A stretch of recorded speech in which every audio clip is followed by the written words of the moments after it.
Salam Media. لا تقل لوحدي أو كيف السبيل. Humanity sets the agenda. تصنع المستحيل. Welcome back, and you've tuned into the Nafisa Dango Show. It is the mid-morning show with myself, where we're enticing you into the positive situation of life and changing the perspectives. And I'm excited because I'll tell you why. There's this little taxi that's traveling through Mzansi that's creating quite a stir out there. And what I mean by that is there's an anthology that's been written by a few authors. I think I stand to be corrected, 20. And they've been really, since I've been interviewing them last year, each story has been so phenomenal that it's got you thinking in a different direction. And what better way to entice people to look at their lives in retrospect rather than anything else through narrative. So I have two phenomenal authors on the line with me today, and I'm going to introduce them to you and tell you a little bit about their story. My first author is Raashida Khan, and of course we're going to call her infamous Raashida Khan because everybody knows who Rash is. She's compassionate, empathetic, loves observing people and life. She's a content creator, a copywriter, editor, and proofreader. And of course, she's passionate about being an author, poet, wife, mother, and friend. Raashida facilitates workshops on writing, prose poetry, discussions on passion projects, and mentors young writers. She's written so many phenomenal books and has featured in so many spaces about the types of situations she's brought to the fore. And one of them was Mirror Cracked. Rashida's story today is going to be very different. It's called Mother Knows Best, and we're going to get in conversation with her to tell us a little bit about it. And then let's not forget another phenomenal person that I'm going to be speaking to has been creating a stir as well in spaces to be able to, should we say, make people think in a positive way, also through his Muslim Women in Conversation that he got going with Amina recently. But he's an author, a coach for life, and a layout and cover designer. And his story is very interesting. And I'd like to ask him why he chose this topic, because he's talking about traditional guilt. And he's going to tell us more, because the story reflects the societal roles of mother-in-law and wife, and the role as a husband being torn between the two, which I think is so relative in our spaces. So assalamu alaikum wa rahmatullahi wa barakatuh. A warm welcome to both of you. And thank you so much for taking the time out to join me today on this beautiful taxi ride through narratives. Wa alaikum assalam wa rahmatullah. Wa alaikum assalam. Lovely to be on the show, and lovely to see you as always, Nafisa. You always look so stunning. Alhamdulillah. Thank you so much. I think it's my guests that actually get me all excited, and I must say that because we'll take it, no problem. The two of you, got me excited this morning. I was so excited. I hadn't changed my profile pic in a very long time. And if you look at my profile pic today, nothing meant to any of my other guests. But I was just so excited about Taxi Through Mzansi. So I had to actually just put it as part of my profile pic so that people can get, should we say, enticed into listening to my 11:30 segment. So let's start with you, Raashida. Talk us through your story of Mother Knows Best. What enticed you into writing this light-hearted story, but of course with a very, very strong message? So, I mean, if you've read any of my books, you know that generally my novels are quite serious and quite hectic. They can often be very sad. I mean, even I, as the writer who knows the story, I'll be sometimes editing my books and I'll be bawling my eyes out about what's happening to these poor characters. So I'm really, I always enjoy writing short stories because I feel it gives me an opportunity to do something different. So my short story collection, I have an anthology of short stories. In my short story collection, actually, I try new and different things. I try writing in different voices. I try writing different genres. I try introducing things that are different to me because I feel as a writer, you have to keep stretching that writing brain. You have to keep, challenging yourself to do different things. And, all writing helps you. And I'm very, very serious and committed to honing my craft, working on my skill. I mean, I'll never ever say I'm done knowing everything about writing. I mean, even the most experienced and talented authors are working at their craft all the time. So this particular story, I like to write about female characters, not only, but I like to write about female characters because I find as women, as females, we are very, very strong. We have strong personalities, and we need to really bring those to the fore. And as a daughter of a very strong woman as well, that also always encourages me to. My mom is a very, very strong person, very strong personality, and that has helped me as a person, as an individual, as a female myself, to find my own voice and to not be afraid to express myself. So, even though I don't necessarily say it, it is sort of a tribute to my mum because, she and I have a wonderful relationship. We can have our clashes because of strong personalities that will happen. But there's a lot of mutual love and respect and understanding, and I think that's the most important thing. So that's why I wrote the story "Mother Knows Best," and the title, just sort of seemed to fit. And I think as you were talking about the conflict, I think what interested me was the matchmaking part of it. There are going to be times where, of course, a mother means well, but sometimes what happens is not realizing. And I spoke to Senzakile earlier about anxiety and depression, and we just spoke about recognizing the individual and their potentials and their characteristics and what it is that we need to understand about them. And I think playing into this particular aspect of the story, I would say that a mother is trying to matchmake her child, obviously meaning better to say that I'd like to find you the right person. But we also, at the same time, as parents, need to understand that our children are individuals on their own as well, and that they have their own potentials and their own personalities. And it's having to tap into that to be able to understand them better, to give them a better quality of life by giving them the understanding and pushing them in the right direction from what they see. Absolutely. I couldn't agree with you more, Nafisa. When you become a mother yourself, things change. Your perspective on motherhood changes, So I have two boys and they're in their, one is 21 and one is 23. So they're growing, alhamdulillah. And one has to give them as much support and encouragement to be themselves, to find themselves in this world. I think as parents, we have to guide, and at the same time, we have to let go. Zaid will remember because he did the interview at our launch. He honed in on a specific paragraph or a specific part of my story, which spoke about mothering. It spoke about how one has to be there and hold on to somebody, but at the same time, as to allow your children to learn for themselves, grow and develop for themselves, you have to let them go as well. So it's a tough balance to keep sometimes. I'm quite a forceful person. I can be quite a forceful person. So sometimes I have to check myself and hold myself back, because you want to say things, and at the same time you've got to be diplomatic about how you say things. When kids are teenagers, especially, they don't want to know anything. And I had instances where my eldest, when he was just 4 years old, tell me, "Mom, do you know anything?" So it's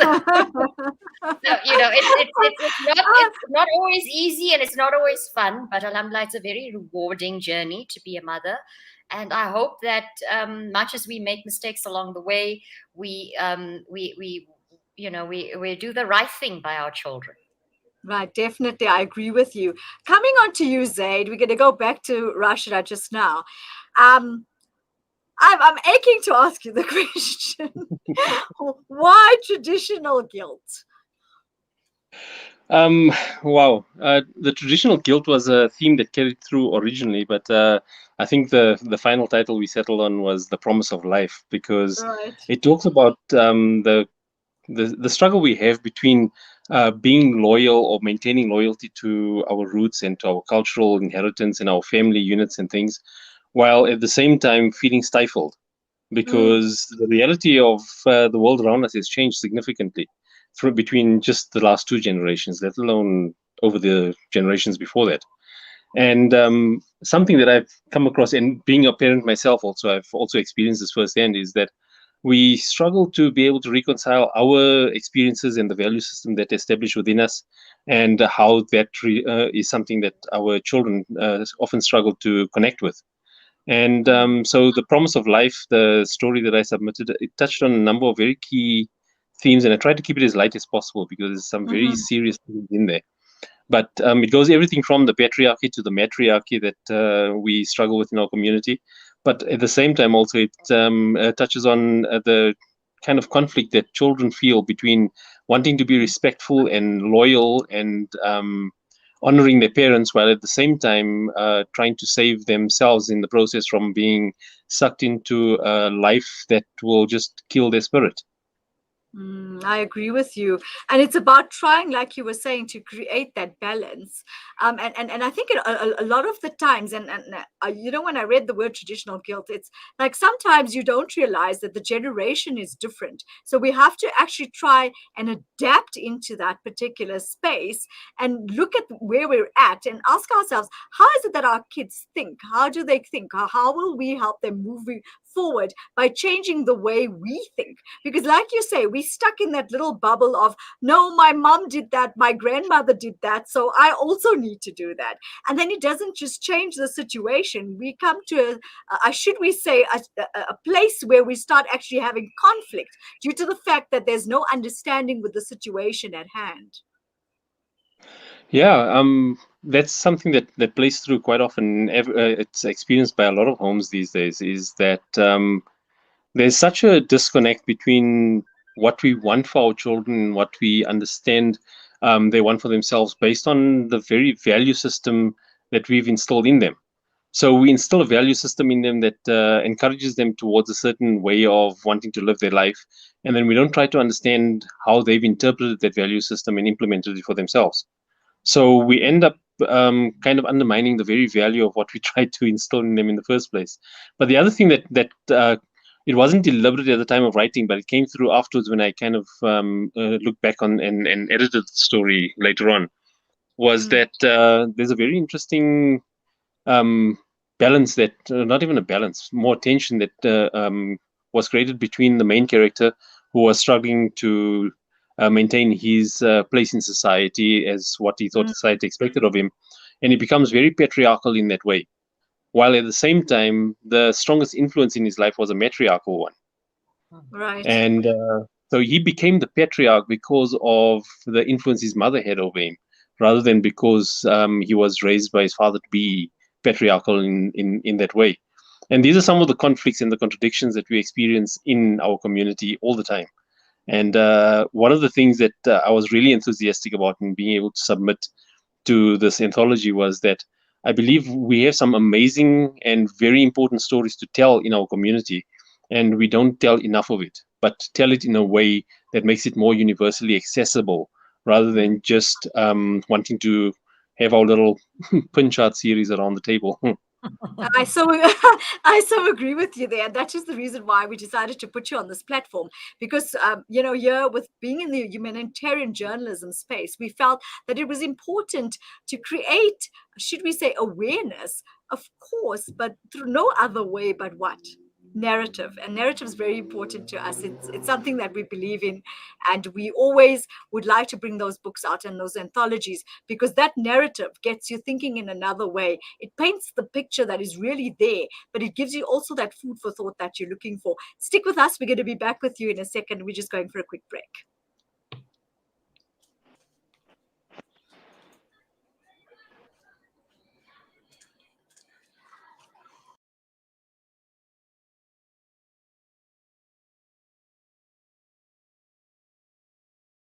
Years old. When I grow up, I'd like to be a scientist. We believe every child belongs at school, And we want education, a better education. learning and dreaming their way to a better future. With your help, we can provide classrooms, desks, stationery packs, and school shoes. Help make these dreams a reality. Visit www.pennyappeal.org.za or call 031 1100 573. Penny Appeal. Small change, big difference.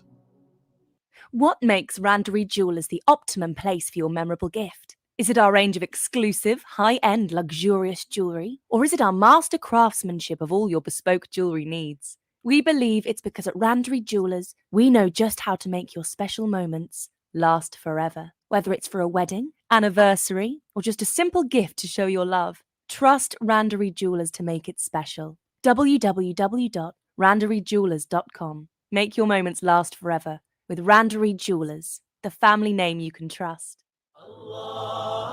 Africa Muslims Agency teams are on the ground in Afghanistan. Millions of people go daily without food. You can heal Afghanistan. Sponsor towards feeding a family at 1,500 in a month or any amount. Visit africamuslimsagency.co.za or call 011 834 8685. Africa Muslims Agency, inspiring the spirit of giving. Rejuvenating media day by day. This is Salam Media.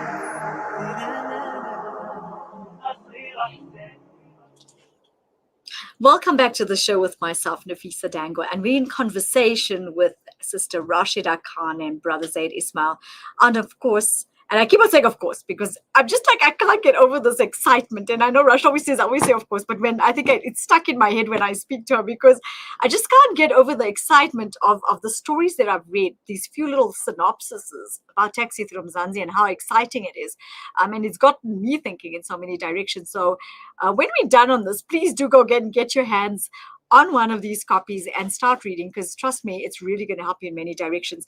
Coming back to you, Raashida, what was the idea? What message would you wanted all our readers to get from your piece that you wrote in this anthology?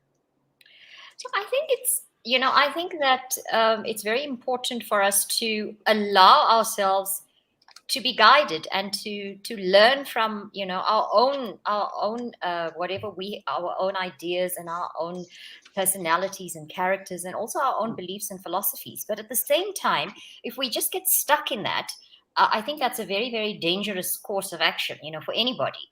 For me, it is all about learning. Life is all about learning and growing and developing. I mean, if I stop learning, I may as well die, And so for me, there's always a curiosity about things, and I think it's important to be open to read new things, learn new things, And I don't mean to sound judgmental, but often I find, especially amongst our Muslim people, we very narrow focused, and of course this is changing, and this is a huge generalization. But much as we have a guidance, and we have, at the same time, we're allowed to think, we're allowed to have our own ideas, we're allowed to, and very, very importantly, we must respect other people's points of view. I mean, and how else do you learn unless if you expose yourself to other people's points of view? So I think for me, that's a very, very important aspect of it. And sometimes we just resist things for the sake of resisting it. You think, because my mother says so, it can't possibly be right, because what does she know, and she's so much older, or it's a kind of a rebellious thing with young people or people reaching that certain age. And I think that's important. It's important for individuals to feel that way, to be able to feel strongly about whatever they feel so that they can express themselves. But at the same time, there's a balance. There's a good balance that one needs to play, to make sure that while you are being true to who you are and your personality, your character, your belief systems, you're open to other things, because we don't know everything. Nobody knows everything. So exactly, we have I so agree with you there, and I'm butting in because I really want people to understand that you're allowed to take that guidance and sift through it and see what it is that fits for you as a glove, what's apt for you. And I think that's the important point you're bringing out, is that there is guidance out there, but take the guidance and use it usefully for yourself, for what's apt for yourself, for what's apt for your potential and your characteristics and your personality. And the reason I bring this up time and again is I think that's where we actually start straying, is not respecting each other for who we are, instead of expecting what we want that person to be, instead of saying, I respect her for who she is and that is what she is. Instead, we say, I want her to become that, or I want him to become that. And I think that's where we need to start striking that balance. You say, I respect the way you think, but don't you think maybe you need to think of it that way? So I think it's about giving that advice and then the person using that advice to decide what it is that is good for them. And I think I agree with you on that particular aspect. Zaid, coming to you, what do you think is the most important thing about the story you wrote, and what it is that you want people today at the end of this particular interview to take back with them and relate to? Oh, wow. I think some of the points that Raashida just raised now kind of resonate with the story that I've shared as well. And that is that when we want our children to adopt our value system, we need to also be sure that we don't shut ourselves out from being able to create engagement with them so that we understand how they're interpreting that value system within the context of their experience in life. And more than that, one of the things I tried to do was it's a short story, so you don't have a lot of space to be able to really unpack a lot of the themes, but it touches on a number of social ills that we often want to shy away from. And some of those include the kind of prejudices and the bigotry that we have around the caste system, around the difference of cultural heritage, like the contention that exists in some of the more traditional families between Indians and Malays and things like that. That was touched on in the story as well. And one of the other things that was hinted at, and I didn't go into too much detail in the story, but I'm hoping people will see it when they read the story, is the issue of sexual abuse that happens in our community, that happens between family members, not just strangers and children. So those are all very important themes that I think we don't spend nearly enough time doing justice to raising awareness about it and dealing with the reasons why we having this slide in our to kind of immorality in our community. And that's why it's important for us to tell our stories honestly, truthfully, transparently, and bravely as well.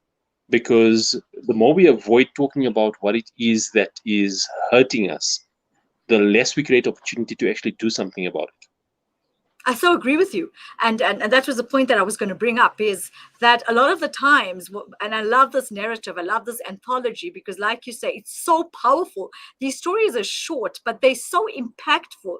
And that's the idea, is for us to understand that there are stories and things that are happening in societies and communities where people don't want to get together and create the support structure and move themselves forward by saying, it's okay to talk about it. It's okay to deal with the situation, because those situations, whether we like it or we don't, the idea is that it's still there. It's not going to go away until we sit down together collectively, create a support structure, and try and help each other move forward by, of course, besides the narrative, speaking about it, getting together and saying that it's okay. It's not a taboo subject. It's something that people are facing. And what's happening is, by the more we're keeping quiet about the situation and the more we're not exposing the situation, it is getting a whole lot worse than what it was before. And by speaking to so many people over this period of time with my show last year, I just realized that from last year to now, things have gotten a whole lot worse. And I'm just glad that you brought that to light.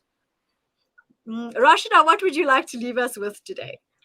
So I just want to say how, when a few things that Zaid has said has really resonated with me, So yes, I loved his story, by the way. I love the characters. So well done, Zaid. And, the implication, I think, was quite clear about the sexual abuse. And it's things that we should not avoid talking about. My first novel was considered very controversial. People were, a lot of people were saying, "Oh God, you're very brave to do that," to write about that. The truth of the matter is, though, these things are happening in our Muslim communities, and like you say, if we shy away from them, we're not addressing the problem. We're actually just making things worse. And especially with young people, if young people are experiencing or having feelings that they're confused about, if we as parents, if we as the elders in the community don't make it easy for them to approach us, So like Zaid was saying, if we instill our point of view, our values on them, we give them less room to be able to come to us. And I think that's so important in this day and age for people. And I mean, I say to my boys as well, if whatever problems you're having, whatever issues you're having, speak to us. If you feel you can't speak to us, there are many people in our community, many you can approach and you can speak to us about it. And also, otherwise, what's going to happen? Our kids are going to go online, they're going to see stuff on the internet, which I'm not saying that's a bad thing necessarily, but you never know what else they could be exposed to and how they could interpret that. So I think it's very important, these kinds of discussions are very important to bring to talk about the challenges and the issues people are facing today. And as Muslims, we are able to discuss these openly. We should be able to discuss these openly, and everything we've been guided on every aspect of life. So it's there in our Quran, it's there in our Sunnah, it's there in our Hadith. We should be able to be open to finding solutions and finding answers in all of these resources that are so important to us.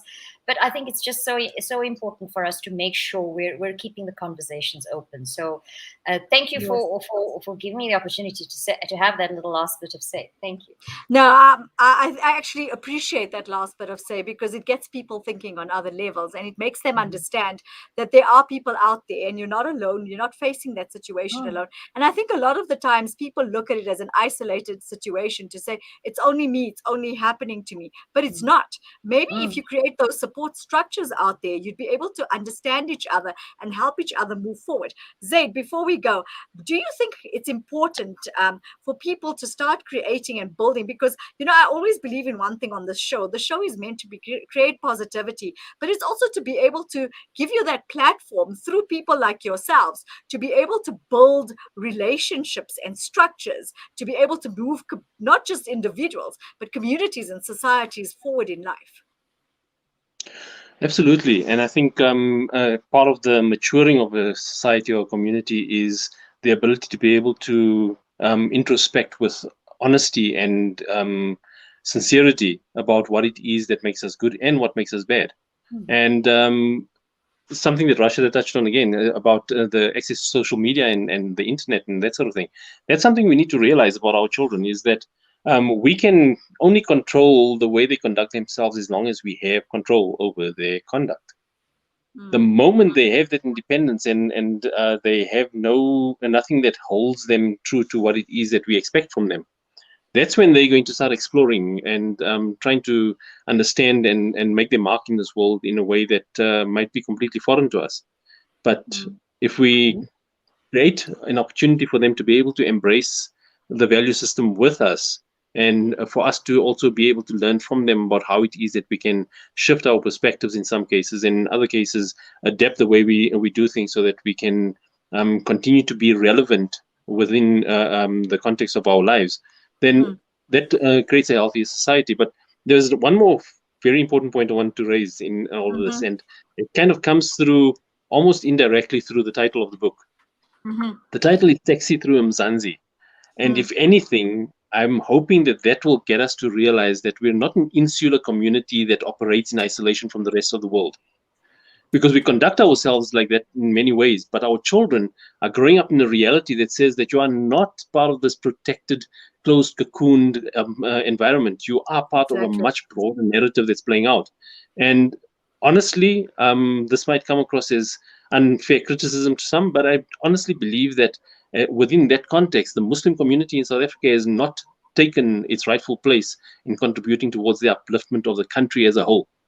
And we need to start stepping up on that and start realizing how we influence that space and how we influenced by that space. And that's why Through Mzansi, I think, is a critical step in the direction of raising awareness of our place in society at large, not just in the Muslim community. Most definitely. Where can people get a hold of this book? I think the best place to get it from, any one of the authors will be able to sell you a copy of it. So any one of the authors listed on the book can get you a copy, or you can get it directly from Media Inc., Shaista Token, and Shakira Sali. So between the two of them, the publishers themselves, you can order it from them. And I think it's also, if not already, it should be available in bookstores around the country quite soon. I think they are available in several bookstores and other outlets, not only necessarily bookstores. So there is a list which we can forward to you, Nafisa. We can get Shaista or somebody to forward that to you. I'd appreciate that because we can then put that on our social media pages. Great. But I want to thank you all for joining me this morning, on enticing me on this amazing taxi ride. And I'm doing that is because it's been such an impactful one. It's got me thinking in so many directions.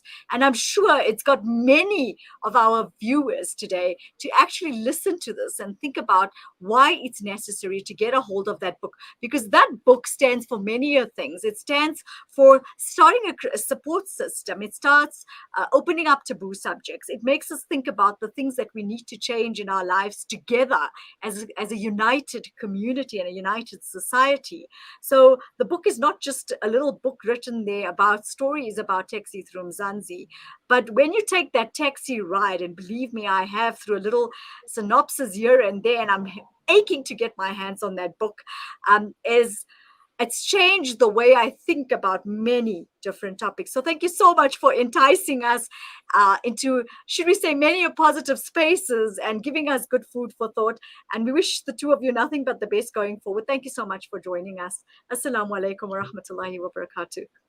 Wa alaikum assalam. Jazakallah. The pleasure was mine. Take care. And Taxi Through Mzansi is such an amazing book. So I'm enticing you once again to get your hands on it, to be able to understand that there's different taboo topics that have been discussed there, but topics that each author has brought to the fore that will make you see yourself move into a better space just by reading. So let's get narrative. We'll be back with you in a sec.